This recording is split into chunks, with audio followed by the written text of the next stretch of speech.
Oui, Yorana Louvaina, Yorana Emiri. Je suis ravie de vous retrouver dans ce journal de ce midi depuis le plateau de Farema Ohi. Les chiffres de la Covid-19 de ce jour s'élèvent à 14 nouveaux cas recensés, 9 hospitalisations, dont 4 en réanimation, 136 décès, 18 335 depuis le mois de mars dernier, 5 520 ont reçu leur premier vaccin, 1710 les 2 doses. Et les élus de l'Assemblée de Polynésie sont réunis en séance depuis ce matin et il ne faut surtout pas relâcher les efforts, dixit le président de la Polynésie, Edouard Fritsch, avec l'arrivée du variant anglais. Mais sur les images, on voit les élèves du collège de Taoné, puisque les gestes barrières sont plus que jamais de mise et ces élèves respectent bien les gestes barrières, port du masque obligatoire et gel hydroalcoolique aux entrées de l'établissement et à chaque début des cours. Des mesures barrières pas toujours évidentes à respecter, mais les jeunes et les enseignants se sont habitués. On écoute ces quelques réactions au micro de Vito Tapo et de Hiro Terorotoa. Il faut le garder, sinon il y a le Covid qui circule là. Et toi, ça te dérange pas ?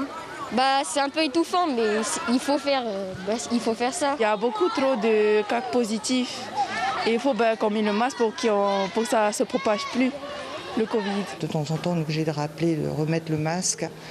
Mais les élèves sont assez dociles et ont leur masque, comme vous le voyez, et ont pris cette habitude de le porter. Donc c'est pas toujours simple, tout le monde porte le masque, c'est une obligation. On a pris cette habitude depuis un an et du coup on s'y fait tous. On dénombre 300 tentatives de suicide par an en Polynésie, un phénomène qui touche particulièrement des personnes entre 20 à 40 ans. Les associations SOS Suicide sont mobilisées à Tahiti et dans les îles. À Taha, par exemple, il existe une association qui se nomme Germaine et œuvre depuis 2001.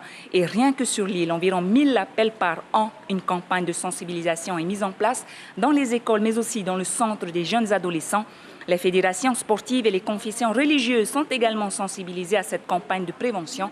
On écoute Nadia Adjé, la présidente de la Fédération des parents d'élèves de Taha, au micro de Hitimhana Aki. Nous profitons de la tournée de SOS Suicide au Raromatei pour les inviter sur Taha afin qu'ils puissent venir informer les différents acteurs de l'île, comme les confessions religieuses, l'éducation, ainsi que les associations sportives sur les problèmes liés au suicide. Et vu la crise actuelle que nous traversons, il nous a semblé nécessaire d'informer la population des dérives qu'il peut y avoir et surtout des signes porteurs de suicide. Un grand ouf de soulagement pour les présidents des fédérations sportives du Fénois. Les salles de sport réouvrent, mieux même, les compétitions reprennent, mais à huis clos. Ce matin, le président de la Fédération tahitienne de football, Thierry Ariotima, était l'invité café d'Ibrahim Amenadzi. Il a insisté sur la nécessité de respecter les contraintes. Écoutez. On a demandé aussi à tous les présidents de clubs qui reçoivent les jeunes de faire face, de jouer leur rôle, d'essayer de discuter avec les parents pour que vraiment ils ne rentrent pas. Ce n'est pas pour les interdire, c'est pas ça. C'est simplement pour qu'on puisse continuer nos championnats.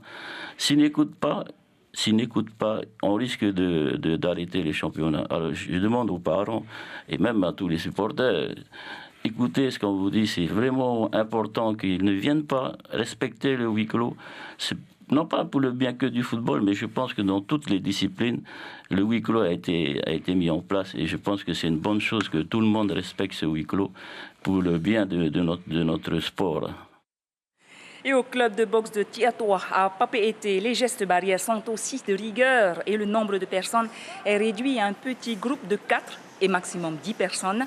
Chaque club a 6 heures, 13 clubs se relaient pour s'entraîner à raison de 2 heures. Certains entraînements, comme les sparring ou touche-épaules, sont arrêtés pour respecter bien sûr les gestes barrières et la distanciation sociale. On écoute un des boxeurs heureux de reprendre l'entraînement au micro de Kaline Yénar. Très content, parce que depuis qu'on a fermé les salles, on a beaucoup pris du poids. Je suis très heureux plutôt pour la forme, la reprise et plutôt les championnats qui approchent en ce moment. Préparer pour le championnat de France, si c'est possible. Là, c'est la fin de votre journal. Retrouvez votre journal de ce soir à 19h avec Chiquita Teba Darouzé. Si vous êtes à table, je vous souhaite un très bon appétit à tous. Tout de suite, votre VA.